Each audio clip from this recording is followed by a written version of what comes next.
మీ అందరికీ మన ప్రభు రక్షకుడైన యేసుక్రీస్తు వారి శ్రేష్టమైన నామంలో మీ అందరికీ కూడా శుభములు తెలియపరచుకుంటున్నాను. అందరూ బాగున్నారా? మీరందరూ కూడా దేవుని కృపలో, దేవుని ప్రేమలో వర్ధిల్లుతున్నారని విశ్వసిస్తున్నాను. ఈరోజు దేవుని వాక్యాన్ని జాగ్రత్తగా ధ్యానిద్దాం. కొరింథీయులకు రాసిన 2వ పత్రిక 4వ అధ్యాయం 8-9 వచనాలు చదువుకుందాం. ఎటు పోయినను శ్రమపడుచున్నను ఎరికింపబడు వారము కాము, అపాయంలో నున్నను కేవలము ఉపాయము లేని వారము కాము, తరవబడుచున్నను దిక్కులేని వారము కాము, పడద్రోయబడినను నశించు వారము కాము. ఈ వాక్యాన్ని జాగ్రత్తగా గమనించండి. ఎటు పోయిన శ్రమలే అంట, కానీ శ్రమలున్నా కూడా ఉపాయము లేని వారమైతే కాదు. మమ్మల్ని పడద్రోయాలని ఎవరైనా చూసినా మేము నశించిపోయే వారము కాము. అంటే పౌలు భక్తుడు ఏం చెప్తున్నాడో చూడండి. మేము ఎటుపోయినా మాకు శ్రమలు, ఇబ్బందులు, ఎన్నో నష్టాలు, ఎన్నో కష్టాలు, ఎన్నో ఇబ్బందులు మేము అవన్నీ కూడా ఫేస్ చేయాల్సిన పరిస్థితి. అయితే వీటన్నిటిలో కూడా ఆ దేవాది దేవుడు, సృష్టికర్త మాకు తోడుగా ఉండి మమ్మల్ని ఆదుకొని మమ్మల్ని నడిపిస్తున్నాడు అని పౌలు గారు తెలియపరుస్తున్నాడు. ఈరోజు నువ్వు కూడా మిత్రమా ఎన్నో కష్టాలు గుండా వెళ్తున్నావేమో, ఎటు చూసినా శ్రమలే ఉన్నాయేమో, ఏం చేయాలో తెలియని పరిస్థితిలో ఉన్నావేమో. దేవుని వాక్యాన్ని బట్టి ధైర్యం తెచ్చుకో. దేవుని వాక్యమే సెలవిస్తుంది, శ్రమపడినను ఉపాయము లేని వారమైతే కామం. ఖచ్చితంగా దేవుని సహాయము మనకు అందుతుందండి. బైబిల్లో దేవుడు మనకిచ్చిన భరోసా ఇది. మీరు ఒక చిన్న విత్తనం చూడండి. ఈ చిన్న విత్తనము మట్టిలో వేసినప్పుడు ఆ విత్తనము ఇలా అనుకోవచ్చు, నేను బాగానే ఉండేటోడిని, నా జీవితం బాగుండేది, కానీ ఇప్పుడు నన్ను మట్టిలో సమాధి చేసేశారు. ఇప్పుడు ఈ విత్తనంతో మట్టిని చూసినప్పుడు మట్టి చాలా శక్తివంతమైనది, మట్టి చాలా బలం కలిగినది. చెప్పాలంటే ఈ విత్తనం కంటే 1000 రెట్లు బలం కలిగినది మట్టి అండి. అయితే ఇప్పుడు ఈ మట్టిని దాటి గెలుచుకొని ఈ విత్తనం బయటికి రాగలదా అంటే రాలేదండి. ఇప్పుడు ఆ విత్తనం ఏమనుకుంటుందో తెలుసా? నేను బాగున్నాను, నా జీవితం బాగున్నది, కానీ నన్ను ఎవరో పాతి పెట్టేశారు, నన్ను ఎవరో సమాధి చేసేశారు, నా జీవితం ఇంతే అని అనుకోవచ్చు ఆ విత్తనం. ఈరోజు నువ్వు కూడా అలాగే అనుకుంటున్నావేమో, నా పరిస్థితి ఇంతే, నా జీవితం ఇంతే, ఏం మారదు, ఏం జరగదు అని అనుకొని నిరుత్సాహపడుతున్నావేమో.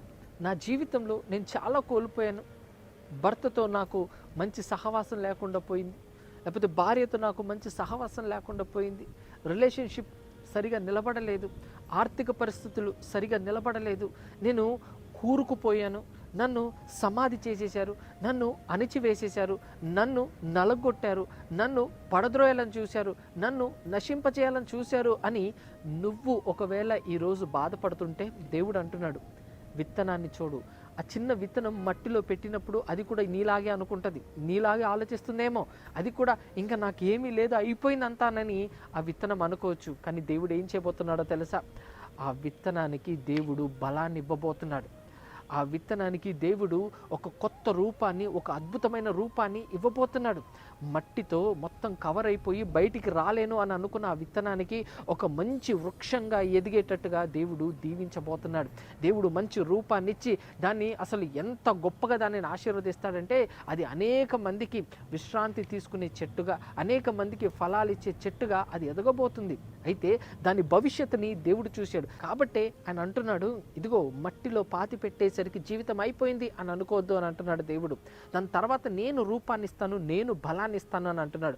కాబట్టి ఈరోజు నీ జీవితంలో కూడా సమాధి చేసేశారు, నన్ను అణిచివేయాలని చూశారు, నా గురించి వ్యతిరేకత మాట్లాడారు, నేను ఎక్కడికి వెళ్ళిన శ్రమలే అనుభవిస్తుంది, కుటుంబంలో చాలామంది హేళన చేస్తున్నారు, చాలామంది టీస్ చేస్తున్నారు, నా బ్రతుకింతే, నా జీవితం ఇంతే అని బాధపడకు మిత్రమా. గుర్తుపెట్టుకో, అందరు నేను సమాధి చేసేసారేమో, అందరు నేను ఎందుకు పనికిరాని వాడిగా నిన్ను పక్కన పెట్టేశారేమో, నిన్ను తృణీకరించేశారేమో. దేవుని వాక్యం సెలవిస్తుంది, నేను నిన్ను గొప్ప వృక్షముగా మారుస్తానని. దేవుడు నీకు కావలసిన బలాన్ని ఇస్తాడు, దేవుడు నీ సామర్థ్యాన్ని పెంచుతాడు, దేవుడు నీకు ఒక గొప్ప జీవితాన్ని ఇవ్వబోతున్నాడు. నువ్వు నమ్మగలిగితే దేవుడు నిన్ను గొప్పగా దీవించి ఆశీర్వదిస్తాడు. కాబట్టి ధైర్యంగా ఉండు మిత్రమా. నన్ను తరుముతున్నారు, నాకు దిక్కేంటి అని అనుకోవద్దు. పౌలు భక్తుడు అన్నాడు, తరుముతున్న దిక్కు లేని వారమైతే కాము మేము. ఇరికింపబడాలని శ్రమ పెడుతున్నా కూడా మాకు ఉపాయం అయితే ఉంది అని అన్నాడు. కాబట్టి ధైర్యంగా నమ్మండి. నేను ఈరోజు సమాధి చేసాం అయిపోయిందని అనుకున్న వాళ్ళందరికీ దేవుడు ఒకరోజు గొప్ప పాఠాన్ని నేర్పించబోతున్నాడు. నిన్ను ఉన్నతమైన స్థానంలో ఆయన నిలబెడతాడు. కాబట్టి ఆయన మీద ఆనుకుంటూ అడుగులు వేయండి. ఖచ్చితంగా దేవుడు మీ జీవితాన్ని దీవించి అద్భుతంగా దానిని రూపొందిస్తాడు. చిన్న ప్రార్థన చేసుకుందాం. పరిశుద్ధుడా, మహోన్నతుడా, మీ ఘనమైన శ్రేష్టమైన నామానికి హృదయపూర్వకంగా వందనాలు తెలియపరుచుకుంటున్నాం తండ్రి. ఈరోజు మీ వాక్యంలో నుంచి తండ్రి మేము ధ్యానించిన ఈ వాక్యాన్ని బట్టి ఆయన ఎలాగైతే పౌలు భక్తుడు మేము శ్రమపడుచున్నను, ఇరికింపబడుచున్నను, దిక్కు లేని వారమైతే కాదు, మేము మాకు ఉపాయం ఉంది, మాకు మా దేవుడున్నాడు అనే నమ్మకంతో భరోసాతో వాళ్ళు ఎలాగైతే ఉన్నతంగా సేవను పరిచర్యను చేశారో దేవా, అదేవిధంగా మీ పిల్లలు కూడా ఈరోజు తండ్రి వారి జీవితాలను అనగదొక్కాలని, వారిని నాశనం చేయాలని ఎంతోమంది ఎంతో కీడు మరి చేస్తున్నారేమో దేవా, వారిని అపాయంలో పడేయాలని చూస్తున్నారేమో, వారికి ఎన్నో వ్యతిరేకతలు ఉన్నాయేమో, వారు ఎన్నో ఇబ్బందులు పడుతున్నారేమో, ఎన్నో శ్రమలు గుండా వెళ్తున్నారేమో, ఎటు చూసిన శ్రమలతో ఆపదలతో నిండిపోయి ఉన్నారేమో తండ్రి. వాటన్నిటి నుంచి మీరు విడిపించండి దేవా. విత్తనాన్ని ఏ విధంగా అయితే తండ్రి మీరు దాన్ని అకౌంట్లోకి తీసుకొని దానిని దీవించి ఒక మంచి వృక్షంగా మీరు మారుస్తున్నారు, అదేవిధంగా మీ పిల్లలకి కూడా దేవా వారికి ఒక మంచి జీవితాన్ని అనుగ్రహించండి తండ్రి. వారికి కావలసిన బలాన్ని, వారి సామర్థ్యాన్ని మీరు పెంచి దీవించి ఆశీర్వదించమని ప్రార్థిస్తున్నాను తండ్రి. వారి జీవితాలను అందంగా మీరు తీర్చిదిద్ది మీ కొరకు ఉన్నతంగా మీ పిల్లలు బ్రతుకుటకు మీరు కృప చూపించాలని, మీ దీవెనలో మీ పిల్లలు వర్ధిల్లుటకు మీరు ఆశీర్వదించాలని నజరేయుడైన యేసు క్రీస్తు వారి శ్రేష్టమైన నామం పెరట వేడుకొంచు ప్రార్థిస్తున్నాను తండ్రి. ఆమెన్. అందరికి వందనాలండి. Thank you so much. God bless you all.